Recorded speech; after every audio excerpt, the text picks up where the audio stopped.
What's up, guys? Welcome to our vlog slash podcast. Now, to start off, our vlog slash podcast is an analysis on the story titled The Man Who Was Killed, written by Luay Hamza Abbas. Now, for you guys to better understand the insights that we would provide or our answers to the questions, make sure that you have read the story first. Now, without further ado, let's start the video.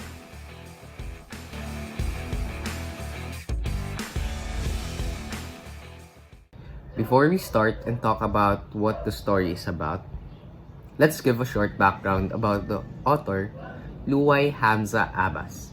Mr. Verbo, would you like to do the honors?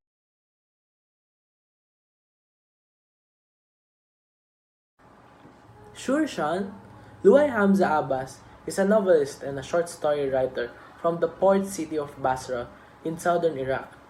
His recent publications include City Pictures, a novel, Writing to Rescue Language from Drowning, and Closing His Eyes, which are both short stories. The latter collection won the NEA Translation Grant. Abbas is also the winner of the Creative Short Story Award in Iraq. That is a wonderful introduction of the author, Renji. I'm sure it will give the audience a good idea about why he wrote the story that we will be analyzing in this video.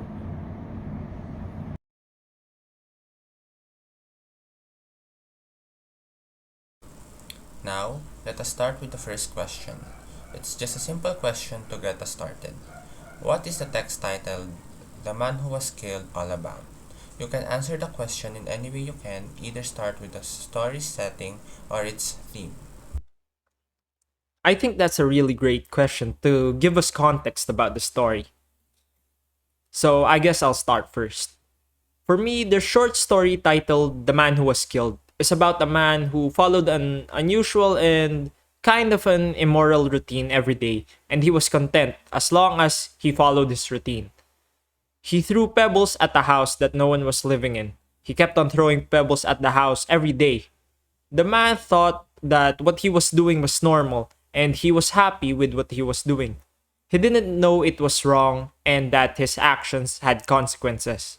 Until one day, he had to face these consequences, and he was shot and killed.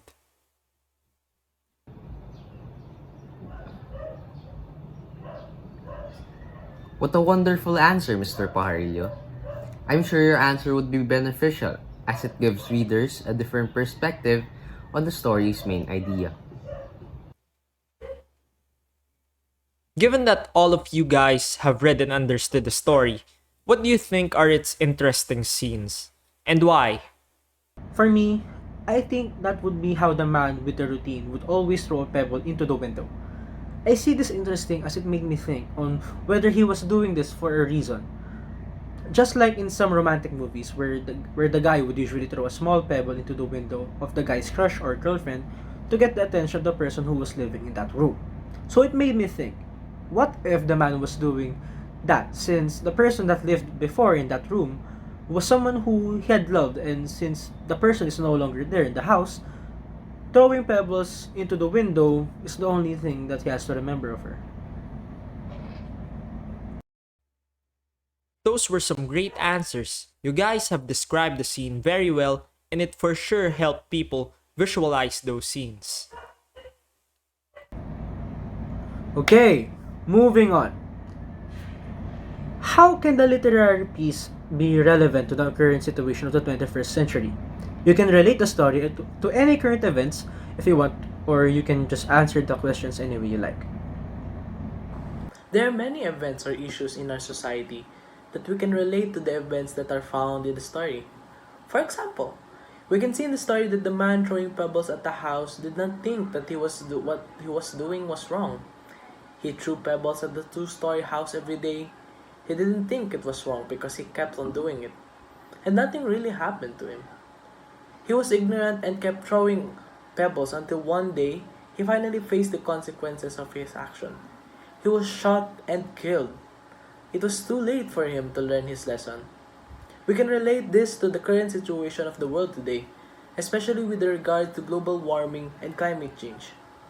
Just like the man throwing pebbles at the house, we're just ignorant if not even more. around doing nothing wrong because we haven't faced the consequences yet. However, as we live in this world, we continue to do things that affect it, including the life that is present in it.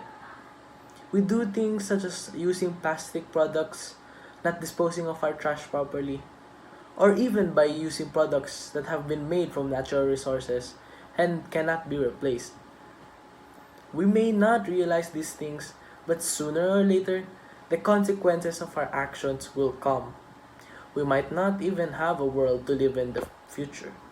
And it will become too late for us to learn our lesson, and just like the man throwing pebbles. Such wonderful insights. I'm sure it would help people to relate the story with the current situations here in the 21st century.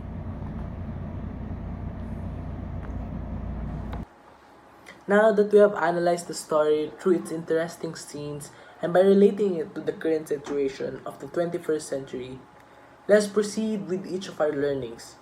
To start off, what values can one obtain from reading The Man Who Was Killed by Luay Abbas? I think the primary learning that we can obtain from the literary piece is the value of respect. We should learn to be mindful of our actions and decisions in everything that we do. We should take an extra effort and step to know the consequences of our actions. In addition, we should always think ahead about the possible consequences that may arise if we do such things. Aligning our morals and values to God will certainly lead to a peaceful and harmonious life without any problems and negative consequences, just like what we've learned from the story. Furthermore, we should not resort to any form of violence that would cause danger and harm to others. The man with the beard should be more understanding and be more open-minded about the situation. The best intervention of the dilemma is to talk to themselves that the man should stop throwing pebbles at their window. Violence is not an option in this kind of matter. Rather, open communication and forgiveness should be prioritized. Those are some wonderful values that can be learned from the story. Moving on to the next question. In what way can the literary piece contribute to the reader's well-being? I think in some ways the literary piece contributes to the reader's well-being by teaching us the importance of thinking first before we act. This is because sometimes our actions may affect others and it could have consequences.